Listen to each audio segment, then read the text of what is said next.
Hello and welcome to another episode of the Halftime Cuppa Coaches Club podcast. Today we've got another fantastic episode in store for you. It's part 2 of Tristan Thomas's coaching journey. If you haven't already listened to part 1, then go and check that one out. It's a fantastic story so far.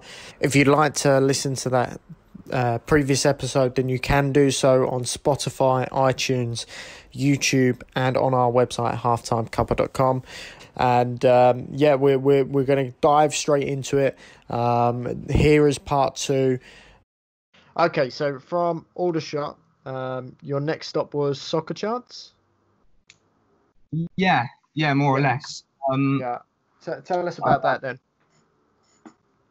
Yeah, so Soccer Chance Academy, for those that aren't familiar, is like a 16 to 19s college program in North London for players that after they do their GCSEs want to kind of carry on with football, do a BTEC qualification, with the tutor Ricky, who you've had on, alongside football as well. So they might be players that have, dropped out of academies or played a high level of grassroots football and have aspirations to go and play, professionally or semi-professionally, or go out and play in America under a college scholarship. So some good players with good ambitions in the game.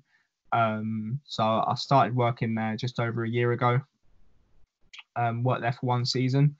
Wanted to obviously carry on, but then obviously I got the call to come out here to Sweden. But that was a fantastic experience, coaching 11v11, which is, to be honest, where I see myself long term with football, coaching in the men's game or certainly in the 11v11 game. Getting that experience, working alongside some very, very good coaches. Ben, the academy manager, brilliant coach, a licensed coach, great tactical knowledge of the game. Great on the pitch, delivers very good high intensity sessions. Kev Randall, who had a long non-league career as a centre half, and good coach as well. Someone that the boys really look up to and respect. And then Ricky as well, who was obviously the tutor. But I worked with Rick a lot on match days, and I saw him put on some sessions as well. As a coach that I took a lot from, working with on game days in particular. So great coaching staff there, and a really great environment.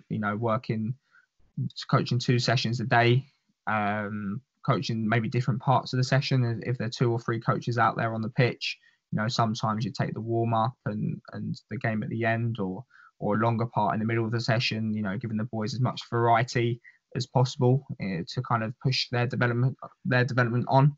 Alongside that. I was kind of volunteering in non-league as well, so I could maybe look at different parts of the game that would be relevant for certain players that would want to kind of make a step into non-league at 17, 18 years old. I could focus and hone in on certain things that I thought were important and think they'd need from a footballing and technical perspective, but also from a psychological perspective, from a tactical perspective, and help equip those young players with those skills. So a tremendously rewarding sort of role, a role where obviously you're there kind of 9 to 5 or 9 to 3 every day. So it was great fun, like building relationships with the boys and watching them develop as players, especially like the year ones, the new players that come in. A lot of them had not been in full-time football environments previously. They've obviously been at school and then playing alongside, at the weekend and on evenings or whatever. So seeing those players develop rapidly, over a short period of time, being training 3-4 times a week and playing a game as well was really, really rewarding. Yeah, I mean, like you said, a great environment, great coaches to be around. Obviously, Ricky's someone I know, and listeners will know as well from previous episodes. But I mean, just rattling off some of the qualifications and the playing backgrounds of the other coaches as well. That's incredible. What a great experience for these youngsters who, are wanting to progress in the football side of things. I mean, that must have been good for you, just learning off of the other coaches around you as well.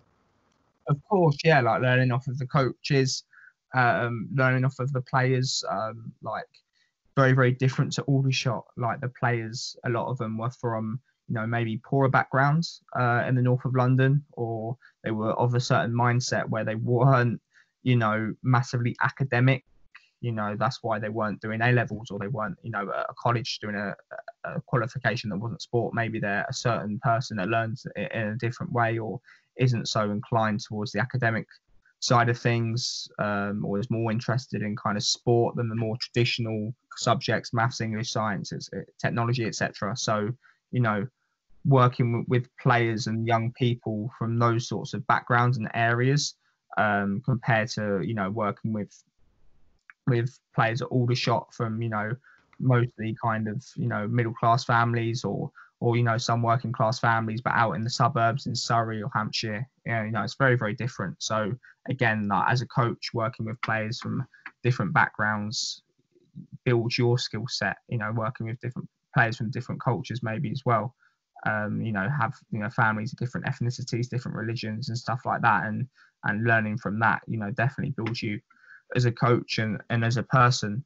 So a massive thing was, for example, setting standards and trying to create a culture where people would arrive on time, and people would clean up after themselves, and people would, put 100% in on the pitch when maybe they hadn't had those demands asked of them before in their lives, whether that be by parents or by teachers, or by, if they're jobs, etc. So trying to prepare those young adults in that kind of stage of their life for the future, is massive. You're who they see the most. Their parents might work, or they might only live with one parent, or they might not have any siblings. So you're potentially the adult that they see the most, more than anyone else, every single day. So if you can kind of lead by example, be a role model in a way, and instill good habits in the kids, which, Ricky obviously did fantastically well in the classroom, and we try to do on the pitch as well. If you can instill those values into those young people, hopefully you're kind of setting them up for life. And talking about a totally different background, and obviously where we cross paths, ASL, how did that all come about? How did you stumble across ASL?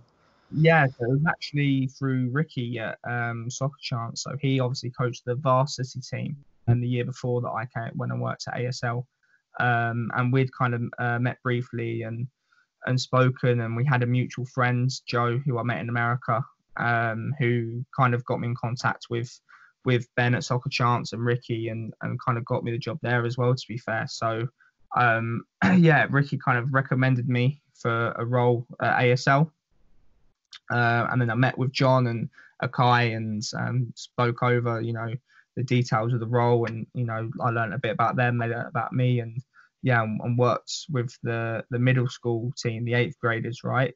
Worked with you, and had a good season, didn't we?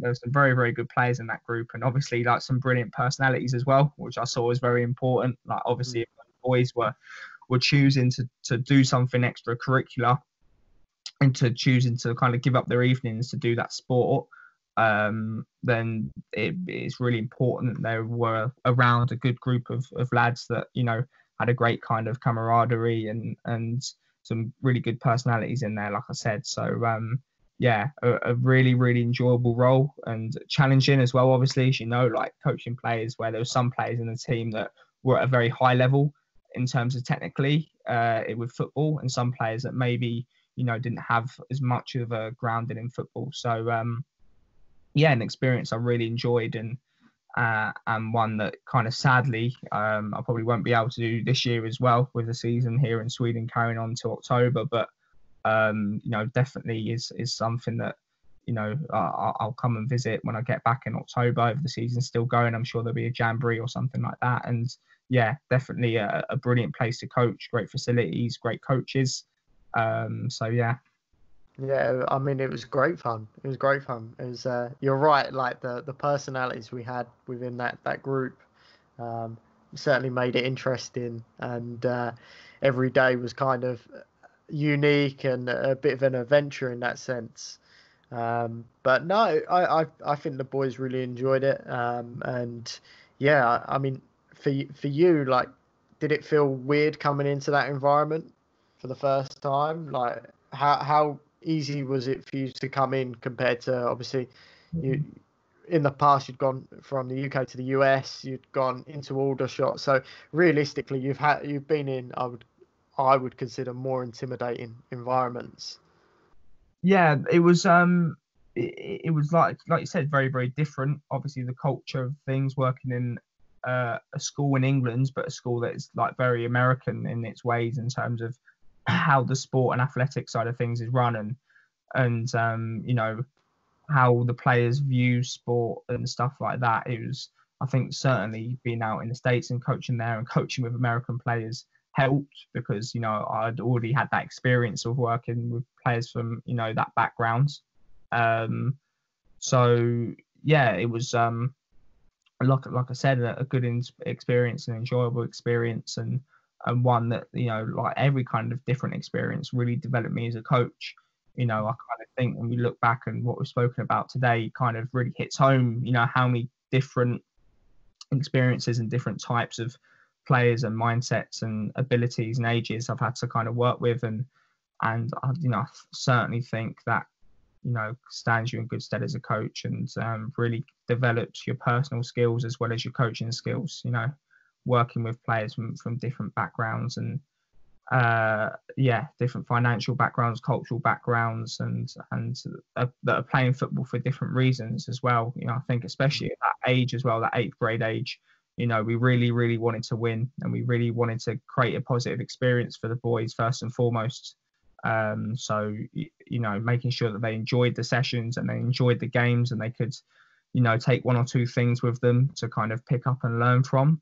But also, you know, continue with their love of the game and want to come back, you know, every day and look forward to it when they're at school, you know, going and playing football with us. So, yeah, no, it was a great experience all round. The before we come on to your where you are now, which you know, I think is going to be our last sort of segment before some final questions. You mentioned it earlier on, opposition scouting. Mm-hmm. What was that like as an experience? And, you know, as someone who's not had that experience myself, what would be the first thing that an opposition scout would go and look out for on a match day? Yeah, so I worked through a guy, Hugo Langton, who has a lot of experience and a lot of contacts in kind of football, particularly non-league football, but also the lower levels like League One, League Two, into the conference and Conference North and South.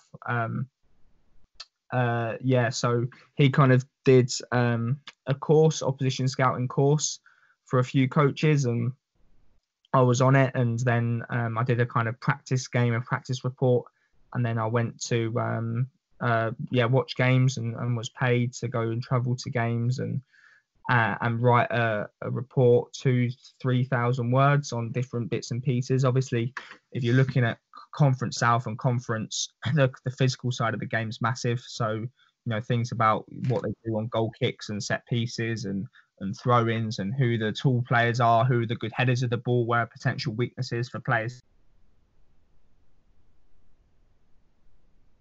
to be wary of as well. If you're looking to scout a team, it all depends on coach what you're trying to look to gain from it.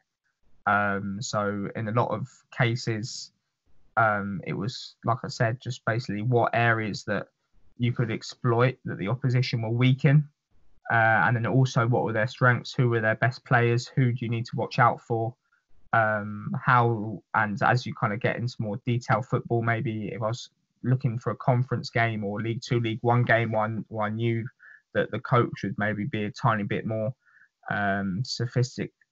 detailed and sophisticated in terms of their approach.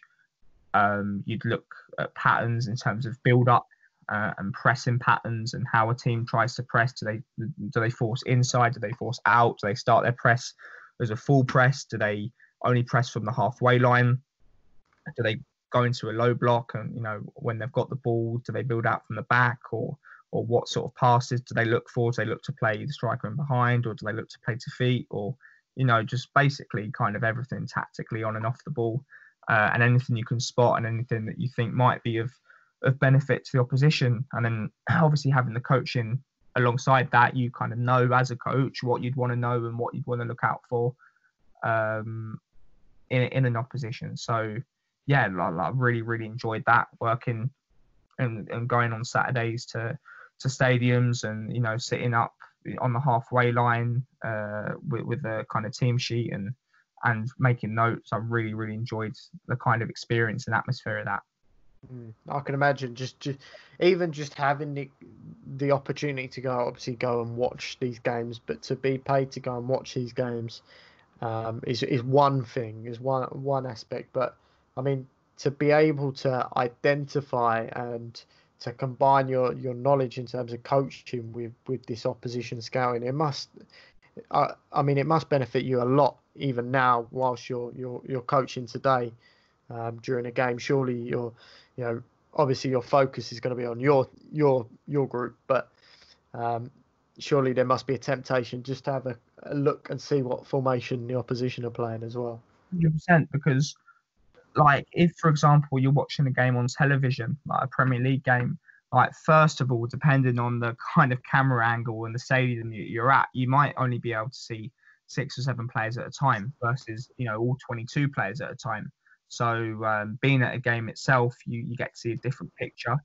Also, in person, I find that, you know, it's more difficult to analyse because it just seems to, you know, be at a higher intensity. You know, I'm sure you've been to games as a supporter or writer or whatever, and, you know, notice that, you know, it's kind of more difficult to keep track of because it just seems more intense when you're there. And there's, you know, versus on TV where you're further away and the camera angle's higher, and you can kind of, and it just seems to move a bit slower on screen. So, yeah, working at that level, and then maybe if you're at a smaller ground as an opposition scout, you're not looking at it from a high perspective, so you're further down on the pitch, so you can't really see much of what's going on over the other side of the pitch. So yeah, really kind of working on your coach's eye in terms of what's going on tactically and what's going on, you know, in the pace of the game. It's not like if I'm watching a game on video, I can pause it and then make notes and then see who's in what position and maybe ask why. If I'm at a game, there's no option to do that. So you've got to kind of watch it and analyze and you know, look at things in real time. So there's a kind of real pressure while you're doing that. So yeah, you're right to be honest. And I've not really thought of that, like how going and scouting games as an opposition scout has improved my eye as a coach. So when now, for example, working in professional football in a first team environment, you know, I can sit on the sideline or sit in the stands and see what's going on and kind of take it all in and make good observations. Well, I mean, that's led us nicely. So you've kind of alluded to it there. Do you mind just sharing your current situation and how you got into that? Yeah, so I got the call kind of 10 days before I came out here. Coronavirus obviously happens after I applied for the job in March. But yeah, so I got the call to come out, and I was looking forward to another season back in the UK, you know, working at Soccer Chance, developing my skills there and working with a good academy there and with some good coaches. But, you know, a full-time professional football kind of role is too good to turn down, even if it's here in the middle of nowhere in North Sweden. So, yeah, we're a club in what's called Division 2 Norrland. So it's actually the 4th tier of Swedish football, and it's a club that's made up of a lot of different nationalities. So everything's kind of paid for in terms of our apartment and where we live and travel and everything. It's just kind of foods that we've got to kind of pay for out of our own salary. So that's why I think there's a lot of foreign players that we can bring in. Because a lot of Swedish players wouldn't kind of obviously need the accommodation side of things. So we can bring in a lot of foreign players. So as I was saying, we've got 5 English players, 2 Scottish, a couple of Portuguese, 2 Venezuelan, 2 Brazilian, an Argentinian, Italian, a Hungarian, and I think that's all of them, maybe one or two more as well. But yeah, a real mix. And even within that, like for example, within our 5 English players, we've got players from different parts of the country, players with parents from different cultures and ethnicities and religions. So it's a real eclectic mix of people from all kind of corners of the world. But yeah, which gives an added challenge, because there's some players that don't have a great kind of level of English. So yeah, coaching them has been a challenge. Luckily, the manager Alex speaks Spanish, worked in Spain for a few years, so that's kind of really helped us. And yeah. Sorry, I was going to say, do you deliver when you're delivering? Is it in English or? Yeah. If it was in Swedish, we'd probably lose every game 20-0, because me, the manager, and the physio, there's 3 of us, 3 staff. We're all, physio Scottish, and even me and the manager can't understand what he's saying sometimes. Let alone if we were all doing it in Swedish. So yeah, I've got some Swedish phrases that I'm absolutely not, showing off on the podcast. I'm sure this reaches all corners of the world, this podcast, so I don't want any Swedish listeners to have a go at me. So yeah, I'll keep that under wraps for now, but keep practicing. Yeah, definitely. But so yeah, it's all in English, despite the fact we've got some players who don't kind of speak a word of English. So yeah, that's one challenge, and another thing that kind of has thrown us out of our comfort zones as coaches, how we can get across our message without relying on language and verbiage. Having to use a lot of demonstrations, having to use translators, having to use things like that. So it's yeah, it's a role that's been fantastic so far, to be honest. Living and breathing football full time, professionally, working with players that obviously want to push on and play at high levels and make a career in the game. We're a very young squad in that respect. So working alongside some people that are ambitious within the game is yeah, it's all you can ask for, really. It's quite funny you mentioned about translation, translators. Myself and a friend, we used to coach a girls team, really sort of, I think, under 12. They were a fun team, they were a social team, and we had a girl who was French, who barely spoke any English, and we barely spoke any French. So out come Google Translate.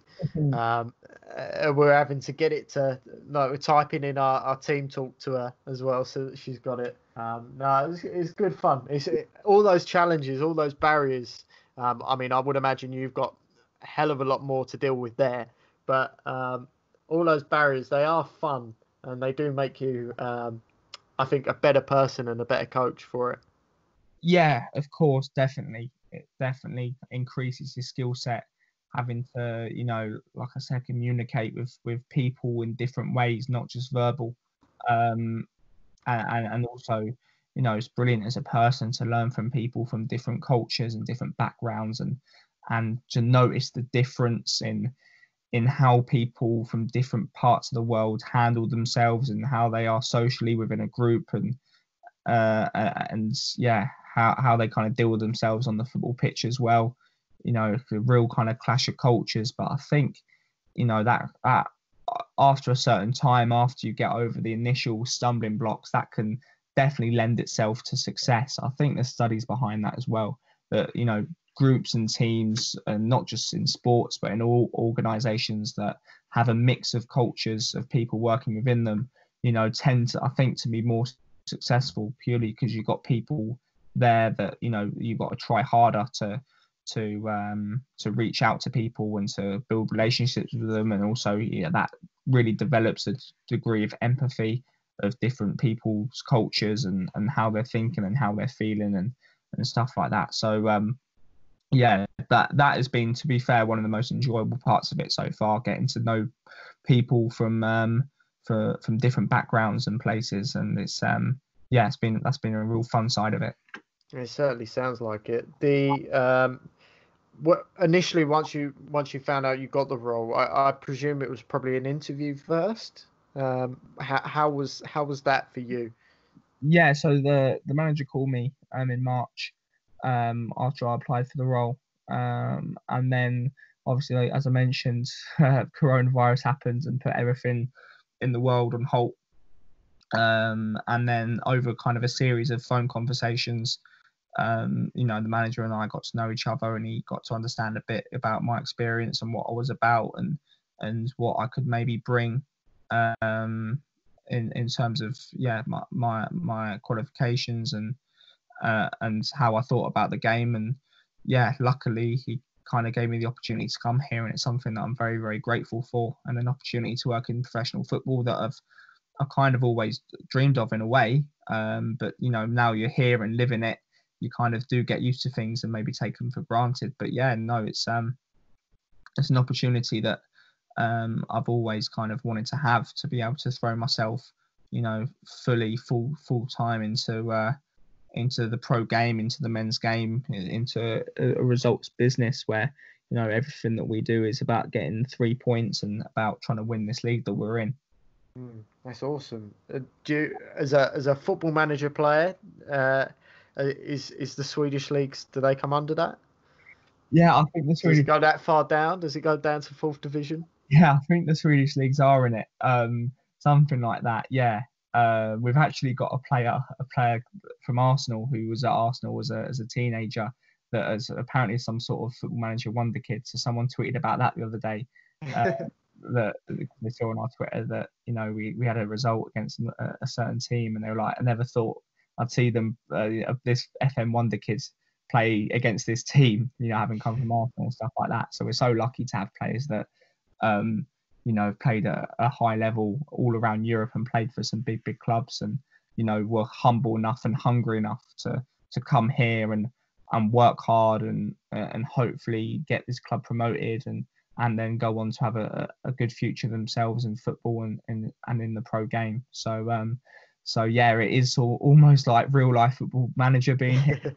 The kind of benefits of football manager is sometimes you can shut the laptop screen and go and do something restart.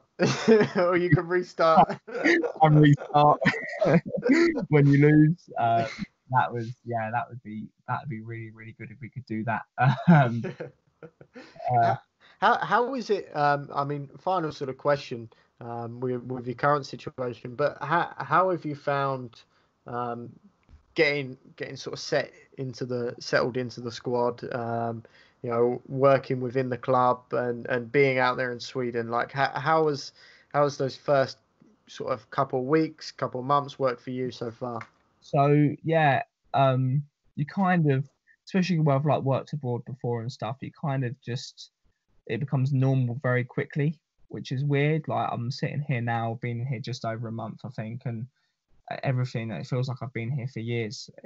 Probably the fact that it's a very small place, a very secluded place, isolated place, doesn't help with that. But yeah, getting settled in, for me, it wasn't a huge challenge, especially because I had the kind of distraction of football to keep me going, and that's something I'm very familiar with, and that's something that is everyone, like, I live, for example, with the manager and the physio / sports therapist guy, and we're 3 people that are obviously hugely interested in football and have all worked in football, so we've got a lot in common, and then all the players obviously keen to develop themselves and very ambitious and hungry to get better. So it's a real good group of people to be working with and living in the same town as and seeing practically every day. So yeah, I've been very, very lucky in that regard, that the group of people that I've got around me here is certainly a good group to be with. So yeah, settling in wasn't maybe too challenging. It's something that I really relish and enjoy, the opportunity to explore and travel and see new places and work in different environments is something that I've always wanted to do, and something I've always been fascinated with, traveling and seeing how people in different countries go about their daily lives. It's amazing. What an amazing experience. Last couple of questions, just generally now, about your coaching. So, kind of reflecting on yourself as a coach, what would you say is your strongest attribute or your strength to your coaching that you think can really benefit the players you work with? Yeah, I think certainly over the last year or so, again, it's kind of really hit home with me that it probably is the kind of tactical and analytical side of the game, the kind of way I very first got in and started. I think for so long I was trying hard, very, very hard to catch up in the other aspects in terms of session design and in terms of socially, building relationships with players and that side of things, and my knowledge of player development and child development and person development and pedagogy and things like that. I tried really hard for so many years in between to kind of build up my skills in those kind of categories and facets of the game. But yeah, now I still think it is, my first kind of passion and how I fell into coaching, which is the tactical side of things and the decision side making side of things individually as a player on the ball, but also obviously collectively as a group. How we kind of build our game model in terms of how we approach each part of the game, each moment of the game, in possession, out of possession, transitions, set pieces, and obviously within the game strategically, how we can kind of exploit the weaknesses of opposition and give us basically the best chance of winning. And I think within that as well, in terms of actually on the grass during sessions, that I can put that into practice in sessions and practices. I love designing sessions, something that I really, really enjoy doing. And it's been maybe difficult in a way coming here to whereas back home, as I've mentioned, I was doing 2, 3, maybe 4 sessions a day. And a lot of those sessions I was leading myself, or at least leading a big part of the session. Whereas here, obviously, understandably, the manager, takes the main lead in terms of the tactical development side of things on the training pitch. So yeah, not maybe for me constantly having to design sessions and practices and really focusing on quality over quantity. Being here has been maybe more of a challenge. So that definitely is my kind of biggest strength, in my opinion, the kind of tactical side of the game. And I'm by no means an expert and want to get better every day. And but yeah, I see that as being something that I can carry with me throughout my career and really helping me. Great. And I guess really on the flip side, what area, if you had to sort of narrow it down to maybe 1 or 2, what areas would you look to improve yourself in terms of your coaching? Yeah, there's a few, and I suppose it depends, and it differs depending on what age group you're working with.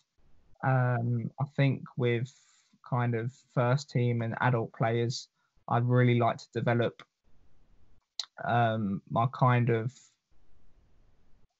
I don't know, maybe delivering and speaking in front of the main group. It's not a massive important part of my role now, because obviously the manager delivers most of the motivational side of things and most of the kind of team meetings and talks at the beginning and end of training and stuff like that. But I think I'd like to kind of develop my maybe public speaking sort of skills and how to really kind of capture the attention of a group and how to kind of have that charisma where players will run through brick walls for you. Stuff like, if you see coaches like Jurgen Klopp, even in interviews after the game, and I think they must be the same behind closed doors, or at least similar. They're unbelievably charismatic and they always say the right things, and they hold themselves in a certain way that is kind of demands respect.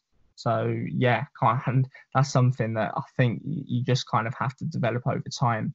That kind of, and I'm not really sure there's one word to sum it up or describe it. I'm not sure if you could think of something, but just generally trying to build a certain aura or kind of. I think charisma's a fair word. Important. I think it's really, really important to have players kind of respect you. But on the flip side, I've seen a lot of coaches and a lot of environments where a coach is kind of put that on and try to be someone they're not, and try to be. It happens a lot, especially in English football and non-league and stuff like that, and maybe academy football, where people try and portray themselves or put on a personality which really isn't them, to try and gain respect from the players. But then I think certain like intelligent people and players and adults see through that after a certain while. And I've certainly seen that even myself with people I've worked for, people I've worked with, after a long time, 6, 9 months, over a year, 18 months, I've found that I've had a lot more respect for the people that maybe don't put on a show early on, but you can see that they've got a very, very good knowledge, or certainly a lot of integrity about them, versus people that maybe initially come across very, very well.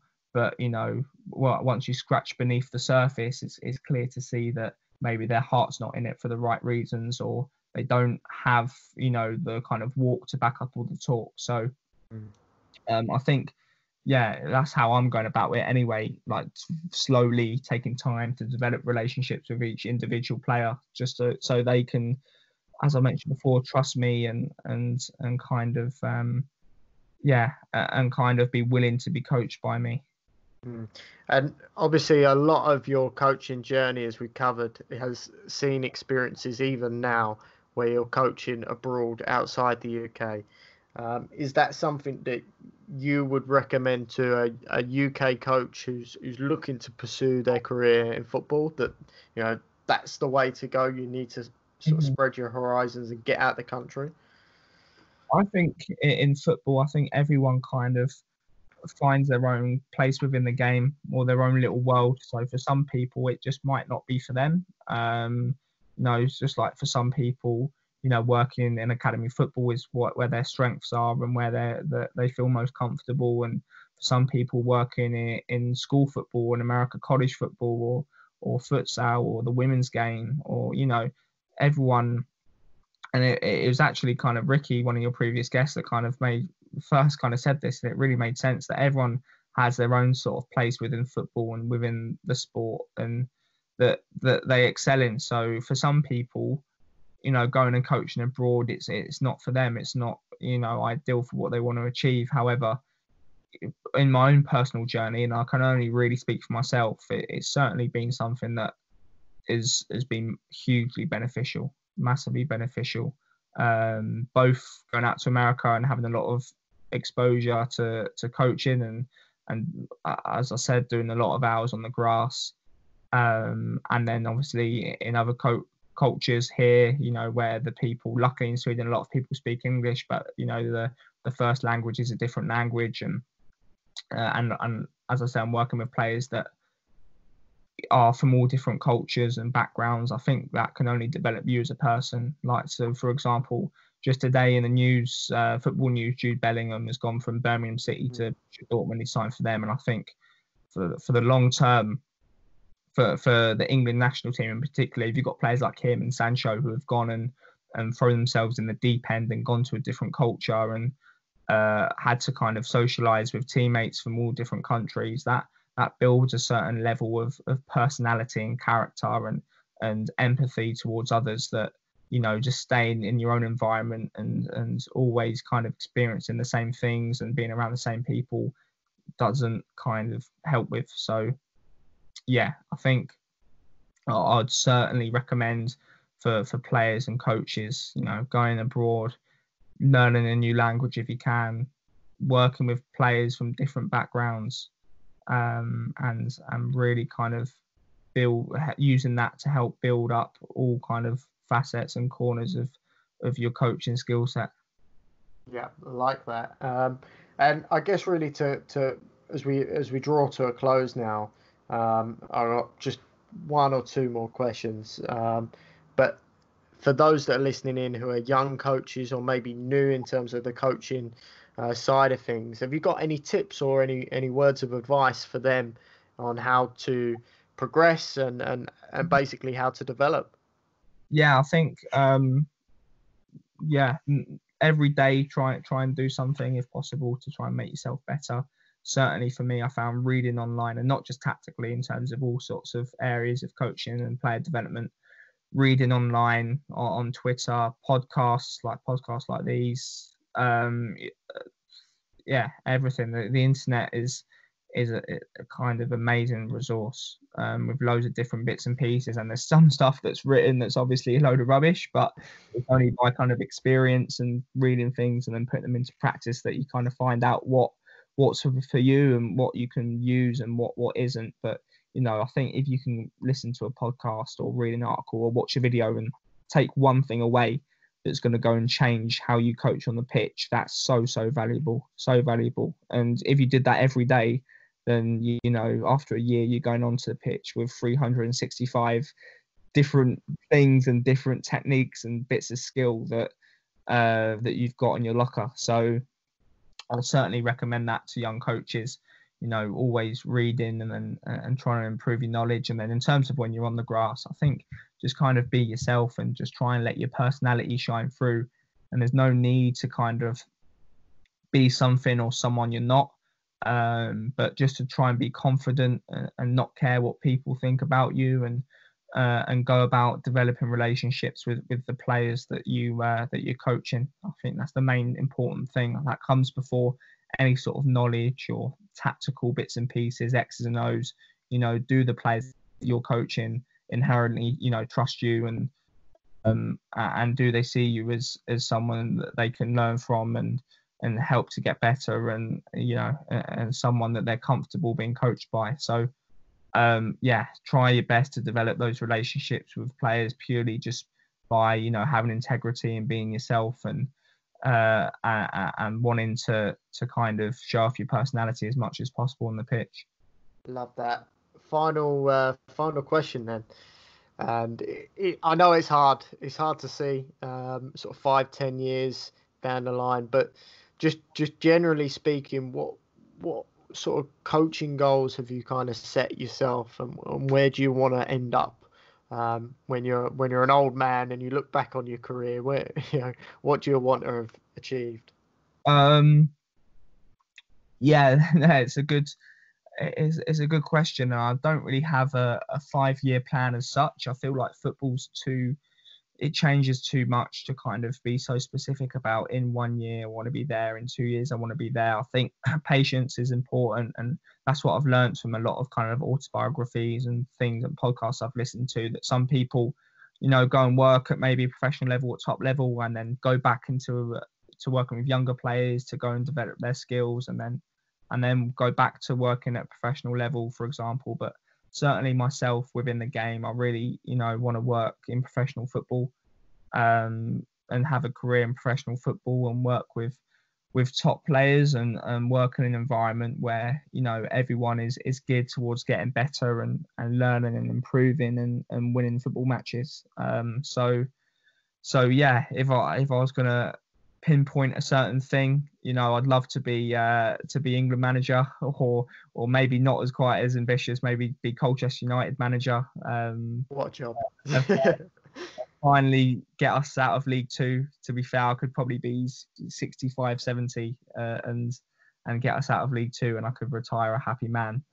But yeah, just in general, just working in professional football and making a living out of the game where I can, where I don't have to worry about waking up on a Monday morning and having a feeling in my stomach that, I don't want to go to work. Waking up and being inspired about, what I'm going to achieve in that day in football. So I'm guessing from what you're saying, you want to be like Paul Lambert, old school Paul Lambert, take Colchester. Take him up. No, I want to be the absolute opposite of Paul Lambert, or I could be like Paul Lambert, but with morals. I love it. Ever Colchester, how much money a team like Norwich threw at me. Oh dear. Well, listen. When I'm Norwich on FM 21, yeah, that's the one. When I'm on FM 21, I'll find you from the Swedish 4th division. I'll hire you as my coach on there on the save. I think that's the way to go. I'm looking forward to that anyway. Well, if Norwich keep going in the same direction, Colchester could be playing them again in a few years. So yeah, that's very true. That's very, very true. So that one's a different podcast. yeah. Brilliant. Thank you very much for that, Tristan. That of course brings us to the end of today's podcast. Tristan, how can anyone listening follow either yourself or either the club or anything like that on social media? Yeah. I had a Twitter account before that actually got suspended for copyright. I've a few more followers on there than I do now, but I've got I created an account more recently at Tristan T Coach on Twitter. To be fair, I'm not massively active on there with tweeting and stuff like that. But yeah, if anyone kind of has got a question or wants to discuss anything about football, I feel that's a massive way of getting better and developing yourself. And I've really, developed myself through doing that in the past, reaching out to people and having a chat and a conversation and sharing ideas. So yeah, if anyone would like to do that or has any feedback for me or anything, I'd absolutely love that if they could reach out on my Twitter at Tristan T Coach, or even email if you're not on Twitter, tristantfootball@gmail.com. And then if you go on my Twitter, then there'll be everything about our club. We try and keep our Twitter updated and stuff, so you'll be able to keep up with our progress. So yeah, I'd appreciate that if people could give me a follow. No, that's brilliant. Yeah, I strongly recommend it. And yeah, thank you so much for that in terms of offering that support. That I'm sure someone will, or at least a couple people will pick up on that. But that's brilliant. And yeah, definitely follow the club as well, because I saw one of your video clips, the football tennis with the grid. That's the first time I've seen it in a grid, so I'm gonna, in the nicest way, I'm gonna steal it. I'm gonna use it in one of my sessions, I think. Yeah, you can pay me. I accept PayPal for the copyright. Okay, I'll see what I can do. And of course, you can follow Halftime Cuppa on Twitter using our handle at halftime_Cuppa. And my personal account is at DannyCook1996. As mentioned at the very start of the show, all of our previous episodes are available to catch up on now on our website, halftimecuppa.com, as well as iTunes, Spotify, and YouTube, simply by searching Halftime Cuppa. And then if you just add Coaches Club into that, you should be able to find us pretty easily. So yeah, for the final time, thank you very much, Tristan. Really do appreciate you coming on today. Thank you, mate. Thanks so much for having me on. Real honor. So yeah, cheers and best of luck with everything. No problem. Until next time, stay safe and goodbye.